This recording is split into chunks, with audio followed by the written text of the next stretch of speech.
విజయ్ గారు వరుసగా మన సక్సెస్ ఫెయిల్యూర్ మన చేతిలో ఉండేది కాదు, అది అందరికీ మనకు తెలుస్తుంది. అయితే మీరు నటుడిగా ఈ సినిమాకి ఒక పై మెట్టు ఎక్కిన పెర్ఫార్మెన్సే మాకు కనిపిస్తుంది, ట్రైలర్లో కానీ సాంగ్స్ కానీ.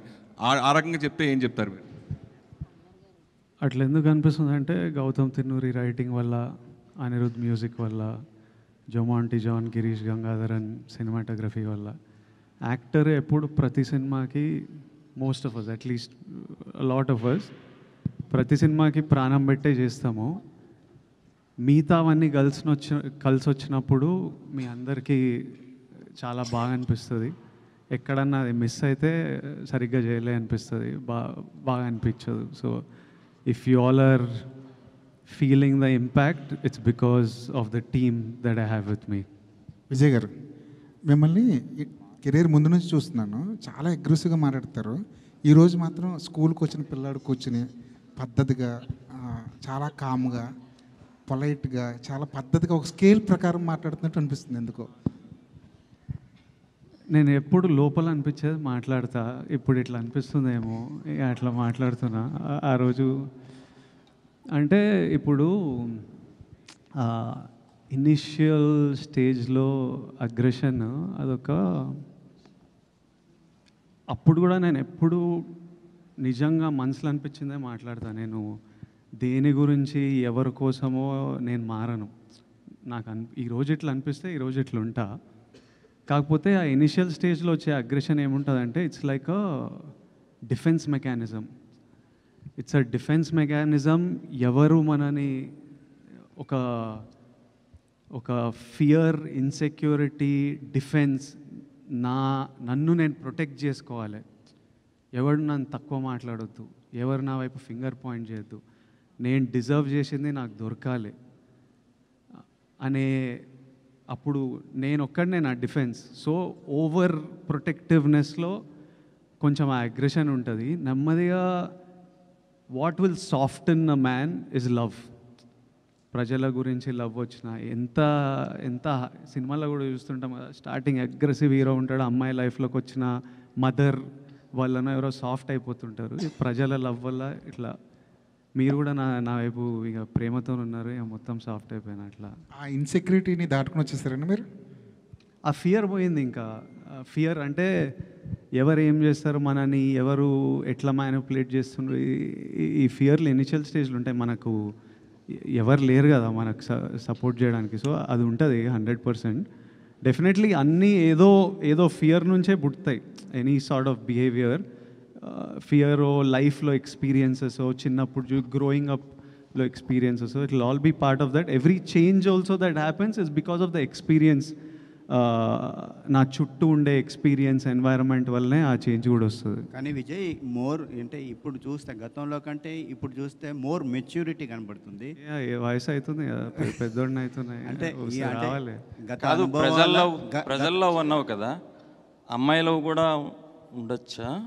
ఏంటి ప్రజల లవ్, అమ్మాయి లవ్ కూడా ఉండొచ్చా? ఈ ప్రజల అమ్మాయిల లవ్ నేను చిన్నప్పటి నుంచి చూస్తున్నా. అంతేనా? కాలేజ్ అప్పటి నుంచి గట్టిగా చూస్తున్నా.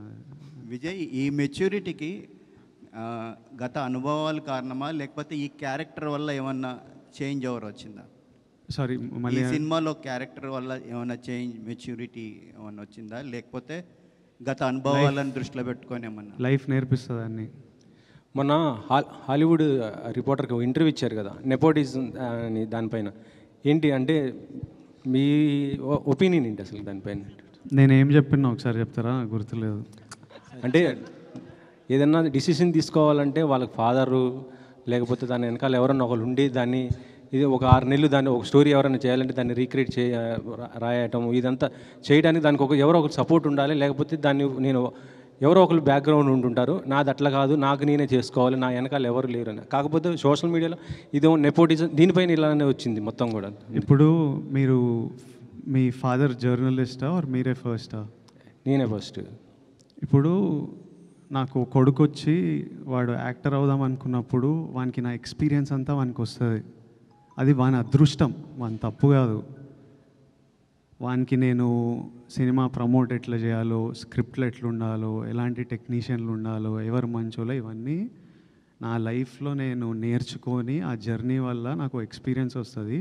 అది నా చుట్టూ ఉన్న వాళ్ళకి నా కొడుకు వాడు యాక్టర్ అయితే వానికి పనికి వస్తుంది, అది వాని అదృష్టం. ఆ అదృష్టం నాకు లేకుండే. So what I'm saying was that I had to figure, నేను నేర్చుకోవాల్సి వచ్చింది అన్నీ.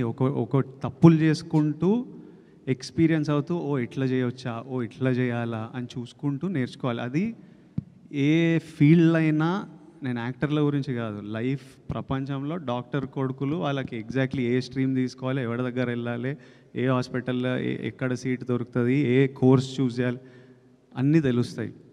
ఎడ్యుకేటెడ్ పేరెంట్స్ ఉంటే అదొక వాళ్ళకు, ఇప్పుడు జర్నలిస్ట్, మీ కిడ్స్ జర్నలిస్ట్ అవ్వాలంటే ఎగ్జాక్ట్లీ మీరు గైడెన్స్ ఇవ్వగలుగుతారు. అది నేను చెప్పింది. ఆనంద్కి ఇస్తున్నారా? ఆనంద్కి వాడు నన్ను చూసి వానికి అర్థమైపోతుంటుంది కదా. And he's definitely has the benefit of being the brother of being my brother. So 100% he has the benefit of that. Vijay గారు, యాక్చువల్గా మీరు నమస్తే. ఆనంద్ ప్రస్తావన తెచ్చారు కాబట్టి ఇది ఇద్దరు బ్రదర్ స్టోరీ కదా. సో ఆనంద్ని ఎందుకు కన్సిడర్ చేయలేదు క్యారెక్టర్? మా అన్న రోల్ అది. సత్య ప్లే చేసేది అన్న. ఆనంద్ చిన్నోడైపోతాడు. తర్వాత ఇలాంటి ఈ రోల్కి ఆనంద్ కరెక్ట్ కాదు. మా అన్న రోల్కి సత్య గారే పర్ఫెక్ట్. సో సత్య అని పెట్టుకున్నాను. విజయ్ గారు, ఈ సినిమా విషయంలో మీ ఇప్పుడు బ్రదర్ అండ్ ఇద్దరు బ్రదర్స్ స్టోరీ కదా ఇది, మీ బ్రదర్స్ ఏమైనా కనిపించిందా మీకు? ఏమైనా గుర్తొచ్చినా ఏమన్నా అట్లాంటి ఏమన్నా ఆ సీన్ చేసేటప్పుడు కానీ ఏమన్నా బాండింగ్ ఏమైనా కనిపించిందా? 100% ఒక యాక్టర్లా మనం ఓ సీన్ చేసేటప్పుడు ఆ ఎమోషన్ని ఎక్కడి నుంచో ట్యాప్ చేయాలి. ఇప్పుడు యాంగర్ ఉన్న, బాధ అయినా, డిఫరెంట్ యాక్టర్స్ డిఫరెంట్ ప్రాసెస్ ఉంటుంది. మనం ఎక్కడి నుంచో ఆ ఎమోషన్ని ట్యాప్ చేసి ఈ సీన్లో ప్రొజెక్ట్ చేస్తుంటాం. సో చాలాసార్లు నేను చాలా సీన్లో నాది ఆనంద్ లైఫ్ గురించి ఆలోచించి, నాకు ఆనంద్కి ఎట్లయితే నాకు ఎట్లా అనిపిస్తుండే అనేది I would 100% think it and use it for the performance. So 100% a lot of the emotion comes from my love and bond with my own brother. అన్నదమ్ముల్లో ఒక అన్న అంటే కొంచెం అగ్రెసివ్గా ఉంటారు, కొంచెం ఎంతైనా కొంచెం డామినేషన్ ఉంటుంది. అది మీకు ఈ సీన్లో ఏమన్నా చేసేటప్పుడు ఇలా చేస్తున్నారా అనిపించిందా? ఇది అన్న అంటే డామినేషన్ ఉంటుందా? కొంచెం ఉంటుంది కదా. యాక్చువల్లీ తమ్ముళ్ళు చేస్తారు డామినేషన్ ఇంట్లో. అమ్మ నాన్న ఎప్పుడు తమ్ముళ్ళకి సపోర్ట్ చేస్తారు. అరే చిన్నోడు రావాడిని గుట్టకు రావాడు ఇట్లా చేయకరా, పెద్దోడికే పడుతుంటాయి ఎప్పుడు. మీకు అలానే పడ్డా? 100% నాకు అట్లనే అయింది నా లైఫ్లో. నేను 3rd క్లాస్కే నన్ను పెద్దోడిని చేసేసింది. విజయ్ గారు, అంటే ఇందాక అంటే చాలామంది మీకు ఒక మంచి హిట్ రావాలని చాలామంది కోరుకుంటున్నారు, మీరు కూడా అదే ఆశిస్తున్నారు. అయితే గతంలో మీరు చేసినటువంటి సినిమాలు జయాపజయాలు పక్కన పెడితే చాలామంది మీ యాక్టింగ్ కావచ్చు, మీ సినిమాల్ని, మీ పర్ఫార్మెన్స్ని ఎవరు నిందించలే. కాకపోతే ఆ సినిమా డైరెక్టర్ను, ఆ సినిమా ఫలితాన్ని చూసి చాలామంది డైరెక్టర్ని నిందించిన సందర్భాలు కూడా ఉన్నాయి. ఈ సినిమాలో పూర్తిగా మీరు ఒక డైరెక్టర్ గౌతమ్ కింగ్డమ్ అనేది పక్కాగా చెప్తున్నారు. సో అంటే ఈ పర్ఫార్మెన్స్ మీ దగ్గర నుంచి తీసుకున్న డైరెక్టరు ఒక మీకు హిట్ ఇవ్వడానికి ఎంత కృషి చేశాడో మీ ట్రైలర్లు ఇవన్నీ కనబడుతుంది. సో ఆ గతంలో డైరెక్టర్లు నిందించినటువంటి ఆడియన్స్ ఈ సినిమా విషయంలో ఈ డైరెక్టర్ని ఎంత మెచ్చుకుంటారు?